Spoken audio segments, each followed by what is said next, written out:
Hi, good day and welcome to another edition of Sports Check here on Ghana Web TV. My name is Daniel Odro, and as usual, I bring you the latest in the world of sports. We bring you the most exciting and riveting interviews. Now, there's a new wind of change blowing at the Ghana Football Association. Last Friday, Congress elected Ket E.S.O. Kreku as the new leader and the 24th president of the association. There's generally goodwill and belief that he's able to turn things around at the Football Association. Today, my guest is someone who knows the inner workings of the Ghana Football Association. He will share with me a few things Ket must do to survive at the Ghana Football Association, the landmines that he needs to avoid if he's supposed to leave a legacy at the Football Association. We'll return from this break. I'll introduce my guest and we'll delve into the conversation. Stay with us.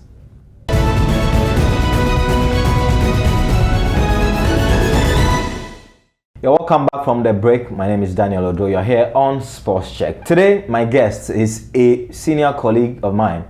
He started working in Ghana, worked his way to the BBC, became a beacon for a lot of young journalists. Today, he works in different spheres. He's worked at the Ghana Football Association, works at CAF, and does many other things. My guest is Ibrahim Saani Daara. Ibrahim, thank you very much for your time. Thank you very much for having me, Daniel. You are a man of many hats.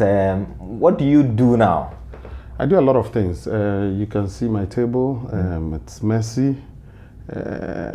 Lots of things. Lots of things. Mainly in journalism. Mainly also in supporting CAF to get their communication strategy and approach right. And many other consultancies, mainly in the football industry. Are you still a staff of the Ghana Football Association? Yes, I am. Are you? Yes, I am. I'm serious. You still get paid? No. I've not been paid since number 12. I don't know why. Even though I've had meetings, I've met Dr. Kofi Amwa a couple of times. I never had any formal invitation calling me for meetings. I remember when the normalization committee started, there was a day when I received a phone call that come for a meeting. 2 minutes later, they called me, don't come. I was surprised, but it's fine. But it doesn't really bother me, does it? I mean, even with the Ghana Football Association, I felt financially I was shortchanging myself whilst I was working there, even though the opportunity to work with the Federation opened many other doors for me, but I was left poorly by, maybe my work, my commitment to the work, and the work is a 24-hour job. When you look back, you were at the very peak of your career as a journalist.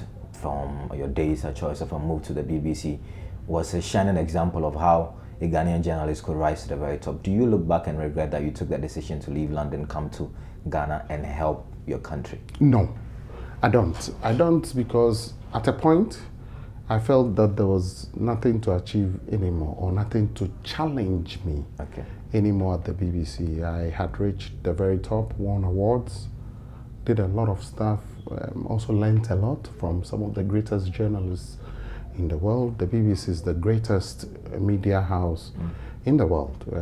Anybody who gets the opportunity to work there's a blessing.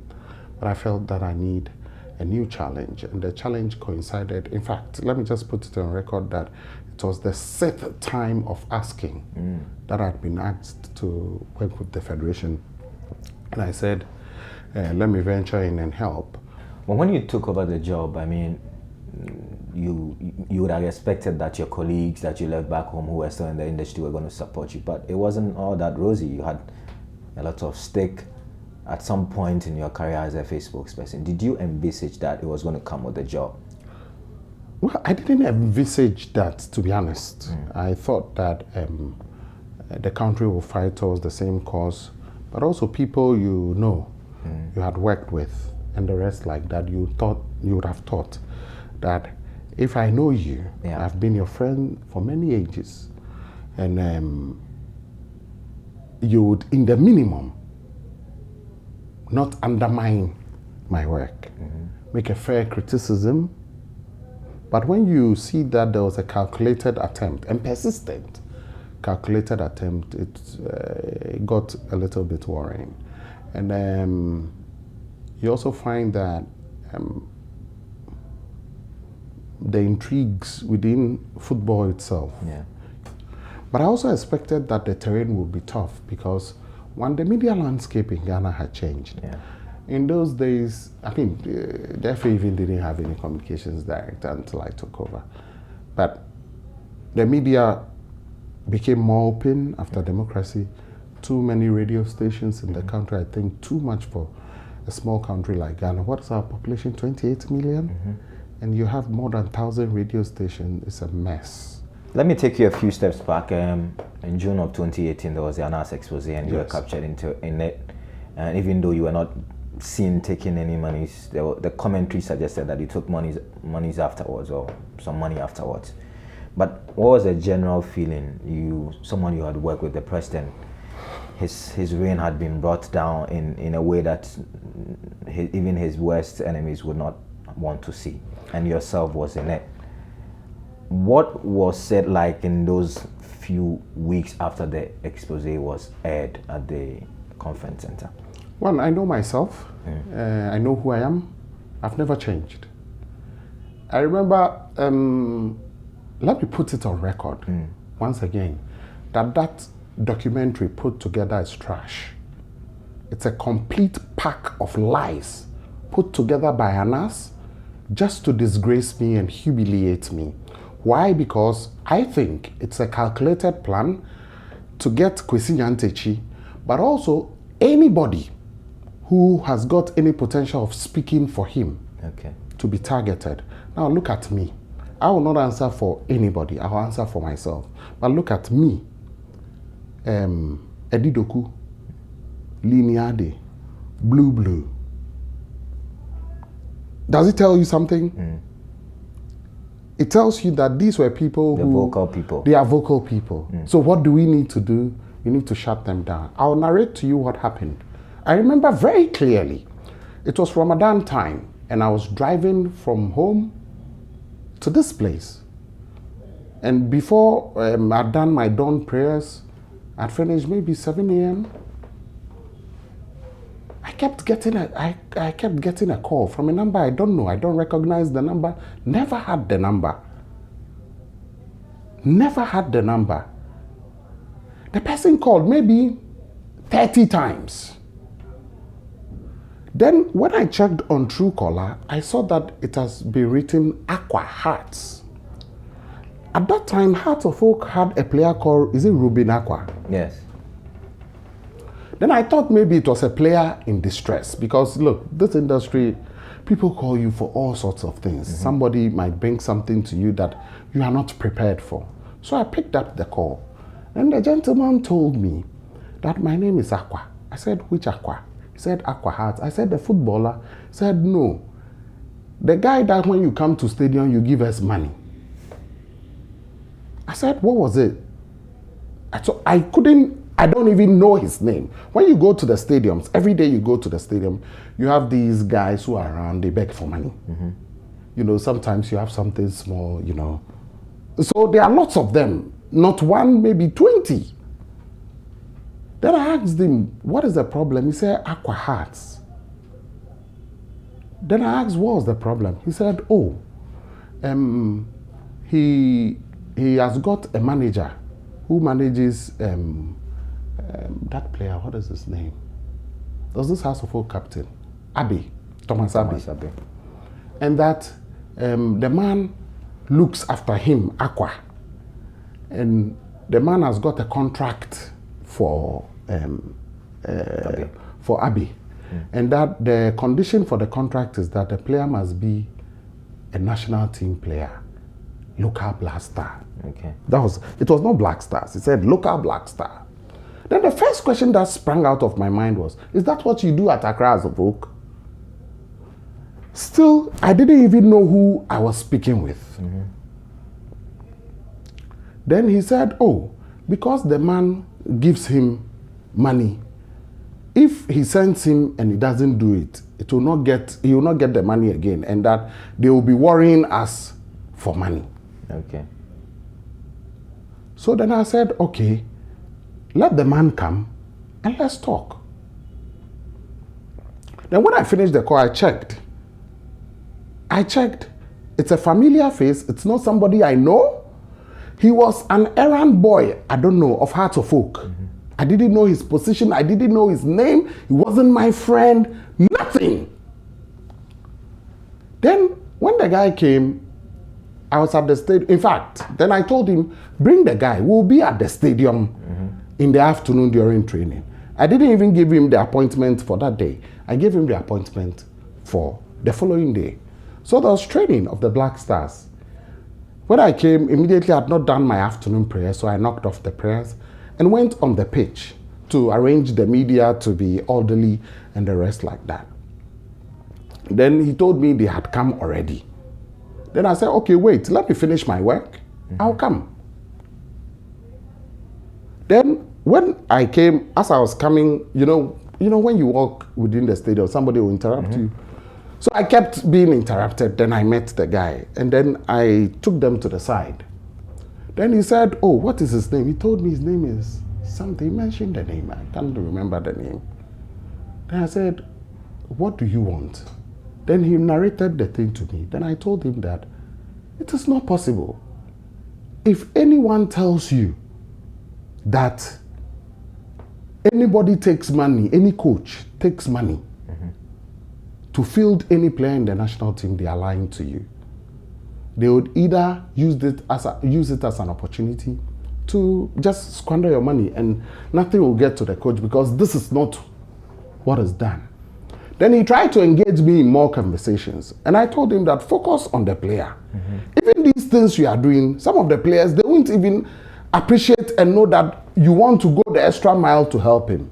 Focus on the player, tell him to play well. If the coaches deem fit to call you, they will call you.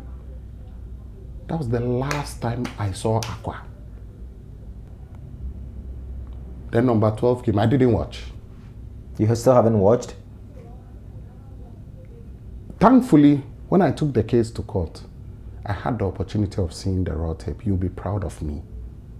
Oh, really? Yes. The judge asked them to produce the full tape, and they produced it. One, where did I engage the guy? One, is Aqua a colleague of mine? I hear it was what was written. He sent his colleague to, and then secondly, what else? And sent, the guy is his colleague, and he sent him to take the money. When you claim you are doing an honest and truthful job, one, show that colleague of mine. Two, show where he took the money for me. I remember that when the guy offered me the money, I said, no, I don't need it. That's my thought. If anybody, this guy is the poor guy who is claiming that you are his manager. I left. Then, it happened like that. So things started, playing out in my mind, but I knew that I was a target. I knew.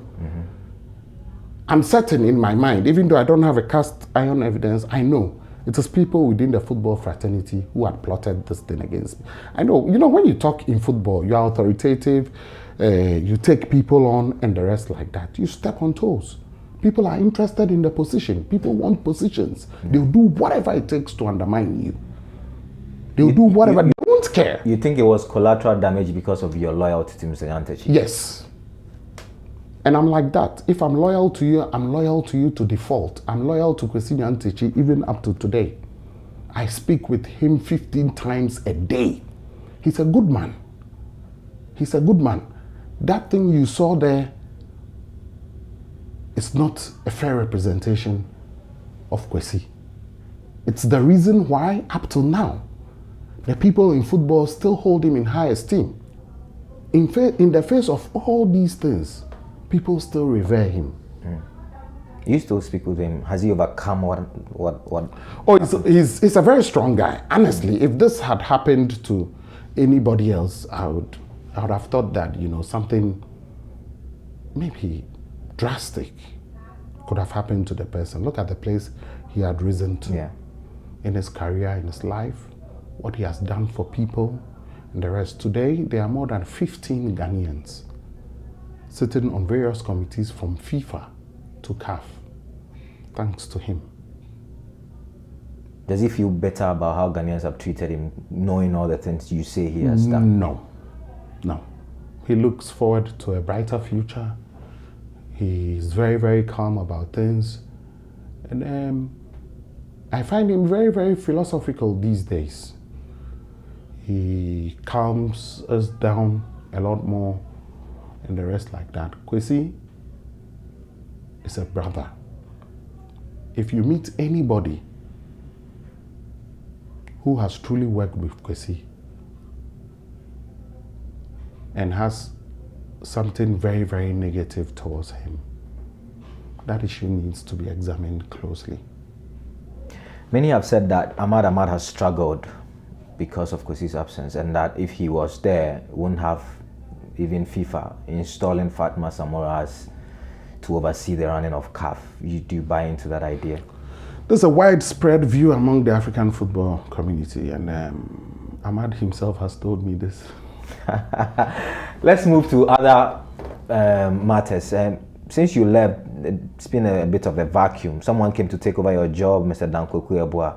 He didn't take my job. He was just a spokesman for the Normalization Committee, not the Ghana Football Association. Okay, but how do you see his tenure as the Normalization spokesperson? He appeared to, at the tail end, given up on the association, on the committee.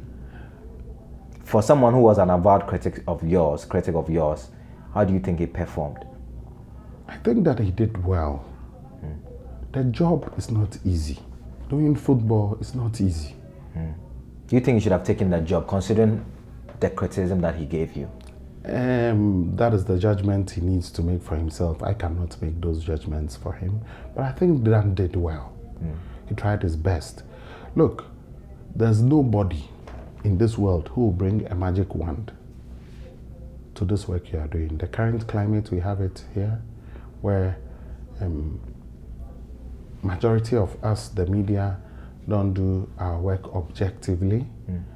But we come from a position where we are stuck in our ways or in our thoughts. If it is Dan Odro, therefore whatever Dan does is negative. Whatever, but it won't help us as a country. Okay. You're still here on Sports Check on Ghana Web TV. My name is Daniel Odro. Today my guest is Mr. Ibrahim Saani Daara, the former communications director of the Ghana Football Association. He's still a staff of the Ghana Football Association, even though he's not being paid a couple of months now. So, Saani, would you take up an appointment under Kurto Kureku's administration? General Secretary, I've heard your name come up. No. Communications Director. No. Let me state clearly that Kurt is my brother. I used to hang out with him here in this office, in another office at Newtown. When we were a lot younger, I was there when Kurt met his wife. We were both at Legon. Becky, hello. And, we have been through a lot. I lived not very far from him. He lived at Kingsby. I lived at Mile 7. When my parents left here in Newtown, we went to live in Mile 7. He lived in Kingsby. So when he finishes his rounds, we used to run a Forex bureau too down the road there. He will come, we'll eat, we'll have a chat, football. When we are done, I'll do my program at Choice FM in the evening, come back to the office here, and then we'll go and do football. We used to run to do my teachers together. Interesting. Then from there, we'll pick a taxi, we'll go home. You see something very common with Kurt. He does it up to today. I met him a few days ago after he won the election. Immediately he sat down, he removed his shoes. He does that a lot.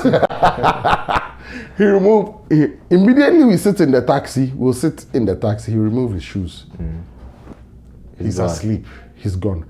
Tired from the day's work, because those days we worked really hard. There was no internet, so you can't go on the internet to find news. So you have to really dig. You must have relationships with players, coaches, even embassies. So I see it as a duty to ensure that he succeeds. I don't know about taking a frontal role. That is true. How did you see the election, the dynamics, the elimination of Palmer? Did it benefit Kurt? And are you surprised Kurt is the new president? First of all, I don't think Palmer was treated right. Okay. I think that the processes within football should have been applied. The reason why I say that is that in football, when you owe someone, there are processes. You go to the disciplinary committee. After the disciplinary committee, if he goes on appeal, whatever, if he doesn't meet up to the standard, that is where points deduction and the rest come in. So I think that this new generation or this new era have the opportunity to right what I thought was a wrong by the normalization committee. If you are starting on a fresh plate, we think that Olympics and Kim Faisal should come back to the league. I think that we should start the same with Parma. Let's not tear the country apart. This is where agitation starts, where the entire country is working towards one goal, and you find a few people trying to undermine that goal. I think that it's important that we do that. I think it's important that we do that. I think it's important that we bring the family together and let people see that Kate is just the leader, but all of us have got a stake to play in making this reign successful. Did your brother, Mr. Nyantakyi, play a role in this election? Did he pull some strings? Did he make sure that George Efio would never be president? Not that I know of, no. Not that I know of. Not that I know of. We hardly spoke about the elections, even though I know he followed the elections very keenly, but he wouldn't go beyond what is normal. Because it's an institution. Of course, you would expect that for somebody who's led people so well, people might want to even call him and ask him for his opinions. And that doesn't mean that he played any role in the election. Did George's overt disagreement with the former president play a role in his defeat? It could have. It could have. Because, see, this football family is a small family.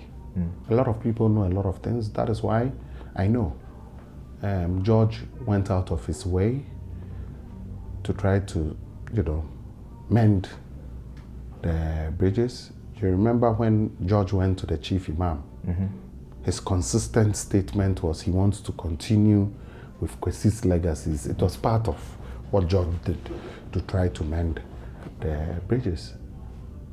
I felt very, very sad when George and Kwesi had a falling out, because both of them, I have good relationships with them. I know who George is, and having been very, very loyal to the president and see things go the way they went, honestly, I found it really, really difficult. What's the way forward for him? Is he done? He's not done. Okay. He's not done. George can still play a major role in Ghana football. He sits on the AFCON committee at CAF. There are lots of things experiences he can gain from there to impact positively on Ghana football. So I don't think he's done. He still owns clubs in this country and has got a lot of contacts and a lot of knowledge in this area. So if it was left to me alone, I think that even if he's not on the ESCO, I think that it would not be wrong for Kurt to pick one or two pieces of advice from him, one or two pieces of advice, and then maybe also consider him for some position where he can be of help for the benefits of Ghana football. Two final questions. What are the do's and don'ts that Kurt must look out for? First of all, there's a song I like very much. It's by 50 Cent. You better watch your back. There are, honestly, in football, it's politics. He must be politically astute. He must manage expectations. People might have expectations, even in his own campaign team, people have expectations. We fought for you. You came to power. Why is it that I'm not getting this position or that? So he must manage expectations well. He must speak to people. He must reach out to people. First of all, I think he must unite the family. It's been very fractious, this election process, and even before it. Secondly,